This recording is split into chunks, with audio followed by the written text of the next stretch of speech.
Renungan menurut Katekismus Heidelberg dipersembahkan oleh Sinode Gereja Kristus Tuhan. Pertanyaan ke-86.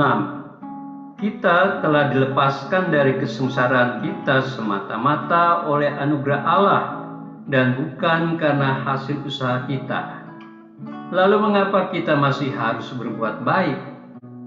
Berbuat baik dapat meyakinkan diri kita sendiri bahwa kita telah menerima anugerah keselamatan.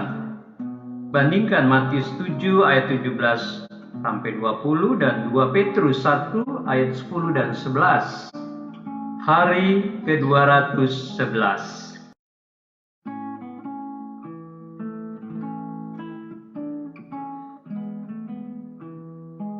Saudara, Yesus menekankan bahwa setiap pohon yang baik menghasilkan buah yang baik, sedangkan pohon yang tidak baik menghasilkan buah yang tidak baik.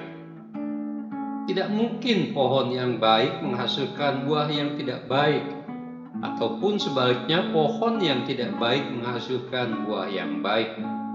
Bandingkan Matius 7 ayat 17 sampai 20.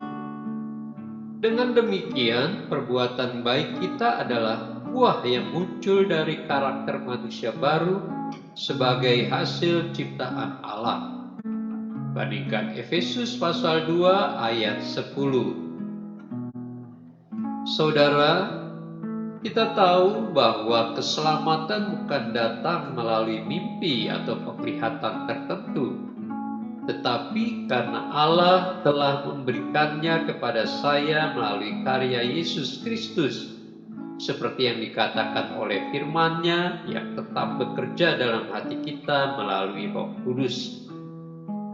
Oleh karena itu, kemampuan kita melakukan perbuatan baik sebenarnya adalah sebagai hasil karya Roh Kudus, sehingga menurut Petrus, sikap dan perilaku baik kita akan lebih meneguhkan panggilan dan pilihan Allah pada kita.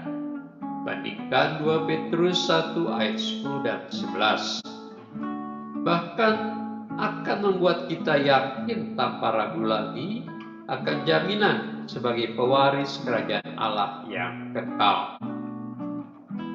Saudara, berbuat baik harus dilakukan dengan sungguh-sungguh dan dengan motivasi yang benar. Rasul Petrus menyadari perilaku munafik dan motivasi yang salah dari banyak orang Kristen pada zamannya. Karena itu ia menasihatkan demikian. Saudara-saudaraku, berusahalah sungguh-sungguh supaya panggilan dan pilihanmu makin teguh. Dalam 2 Petrus 1 ayat 10. Saudara, kemunafikan dan kepura-puraan adalah penyakit rohani yang menyerang banyak orang percaya, seperti para Farisi yang suka mendemonstrasikan kesalehannya di pasar-pasar dengan motivasi supaya dipuji oleh orang lain. Itulah sebabnya ketika kita melakukan sesuatu yang bernilai rohani atau bernilai moral, hendaklah kita menguji hati kita masing-masing. Apakah kita lakukan itu dengan kesungguhan ataukah hanya untuk mencari nama, mencari muka, atau mencari popularitas duniawi, dan seterusnya. Ungkapan berusaha sungguh-sungguh berarti suatu perjuangan dan perlawanan terhadap sifat-sifat manusia lama kita yang mungkin masih menguasai kita. Saudara, kita harus berjuang sungguh-sungguh untuk mematikan keinginan daging. Perjuangan ini bukanlah suatu perjuangan sesaat, melainkan suatu perjuangan atau peperangan rohani yang berlangsung seumur hidup. Puji Tuhan.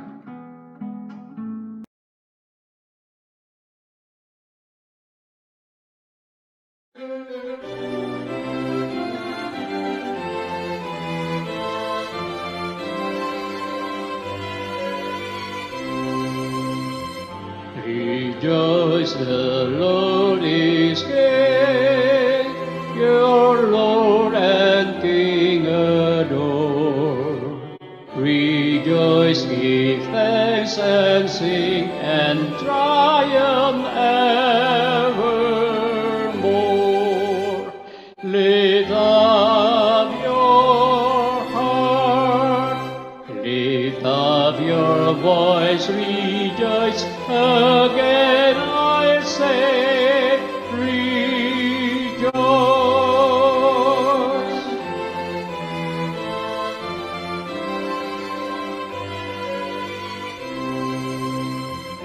Jesus the Savior reigns, the God of truth and love. When He has purged our stains, He took His seat above. Lift up your heart, lift up your voice, rejoice. Again I say, rejoice.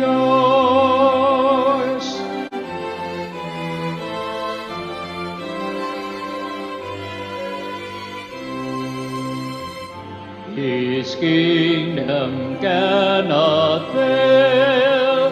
He rules o'er earth and heaven. The keys of death and hell are to our Jesus given. Lift up your heart, lift up your voice, rejoice. Again I say, rejoice.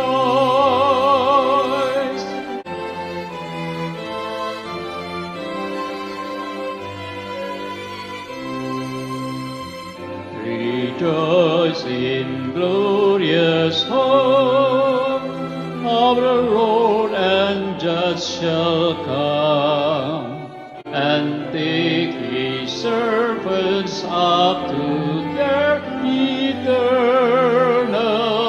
home. Lift up your heart, lift up your voice, rejoice.